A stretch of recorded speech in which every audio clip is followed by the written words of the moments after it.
let's explore a bit more about this idea of confidence intervals and a trade-off for a given sample size. For a given sample size, there is in fact a trade-off. In fact, we have the following trade-off.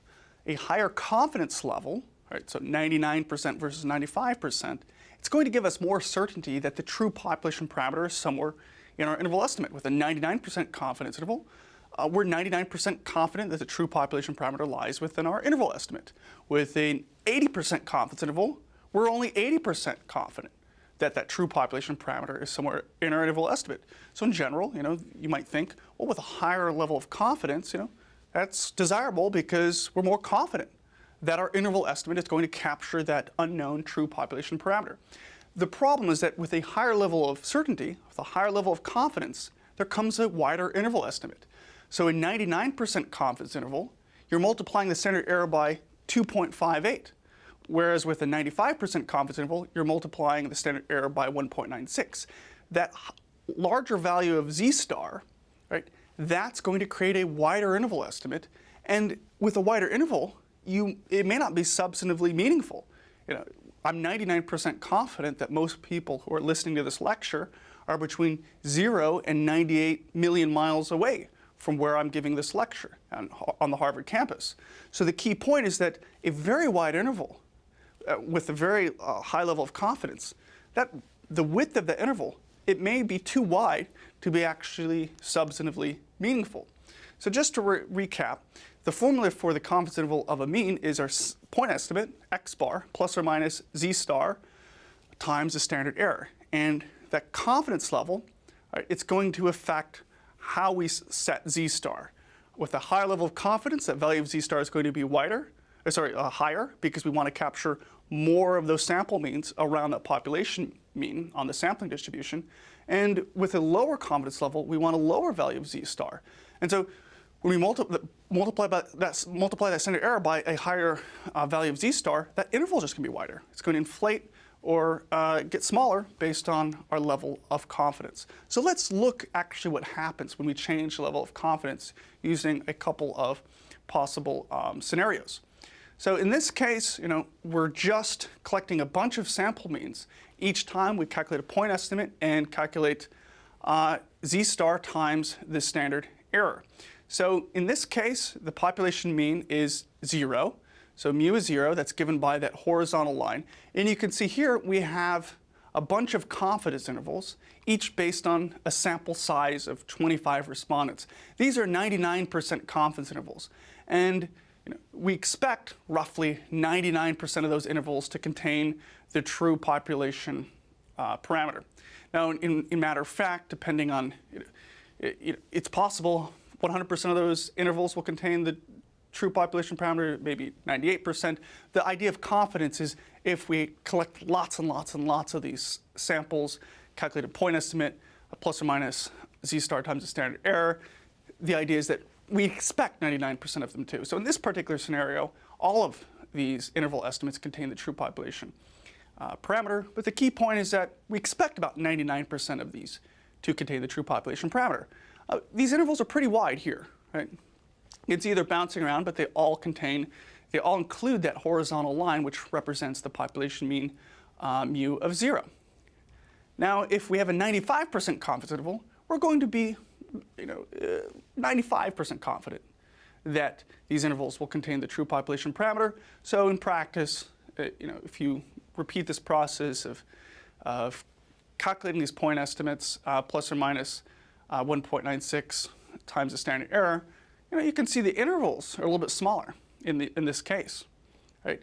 But sometimes those red intervals are those that do not contain the true population mean mu.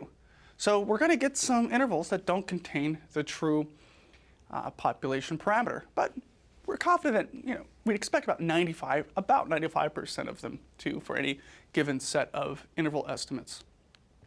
With an 80% confidence interval, you can see those intervals are smaller. Any particular interval, it's smaller. That's just a reflection of the fact that that value of z star is now smaller. The problem is that you can see that we'd expect to have, if you collect 100 sample means and with 100 interval estimates based on those different samples, you'd expect about 20 out of those 100 not to contain the true population parameter. And you can see here, those red interval estimates, those don't contain the true population mean. Right? With a 50% confidence interval, those intervals are even smaller. Right? That's just because our value of z star is smaller. The problem is that roughly half of these intervals are not going to contain the true population parameter, and another half will contain the true population parameter. So that's a pretty low level of confidence, but the trade-off is that, in fact, the intervals are actually much smaller. So you can see that we have this direct trade-off. With a higher level of confidence, we have wider intervals, so wider for a given sample size. And so those wider intervals, they're more likely to contain the true population parameter. We're more confident that they will include the true population parameter. But with a lower level of confidence, we're less confident that those intervals will contain the true population parameter, but those intervals are smaller. Right? So there's this direct drawback, and this is kind of revealed in this Garfield cartoon. The point is that a really wide interval, right, a really wide interval, which is associated with a high level of confidence, right, that interval may be too wide to be substantively meaningful. Again, I'm 99% confident that most people listening to this lecture are within 0 to 98 or 99 million miles away from where I'm giving this lecture, which is on the Harvard University campus. But you might say, okay, how can we kind of deal with this drawback between a high level of confidence, right, and the width of the interval? Well, let's see what happens when we increase the sample size used to calculate a particular set of confidence intervals. So far, we've been using a sample size of 25. But what happens if we use a larger sample size? Well, here we have 95% confidence intervals, but we increase the sample size from 5 to 25. So at the bottom, we have a confidence interval in which each interval estimate, and according to each point estimate, it's based on a sample size of 5. So we gather a group of 5 people from a population, calculate their sample average, calculate 1.96 times the standard error, and we plot a bunch of these confidence intervals from the same population, same sample size. And we can see that the intervals are pretty large, right? But using the same level of confidence and just increasing that sample size from 5 to 25, you can see those intervals get smaller. Right? This is just a reflection of the fact that the standard error is sigma divided by the square root of n. Right? The confidence interval is our point estimate plus or minus z star times our standard error, and our standard error is sigma divided by the square root of n. So with a larger sample size, right, that standard error is in fact going to be smaller. So one way to get around this sort of drawback of having a high level of confidence in a wider interval is to increase the sample size so that you can have a higher level of confidence, and that smaller interval will result with that larger sample size. So let's see what happens if we compare a sample size of 25 with a sample size of 250. Those intervals get even smaller. Right? Again, a larger sample size helps us deal with this drawback. So in sum, we have this drawback of a confidence interval. Right? On the one hand, with a higher level, for a given sample size, a higher level of confidence will produce a wider interval. A lower confidence level will produce a narrower interval. The problem is we often want a high level of confidence. We want to say, I'm 99% confident that the true population parameter lies within this interval. But if you have a really wide interval, right, it might extend way beyond the range of the data, so it's not that substantively meaningful. So the solution is to collect a larger sample size.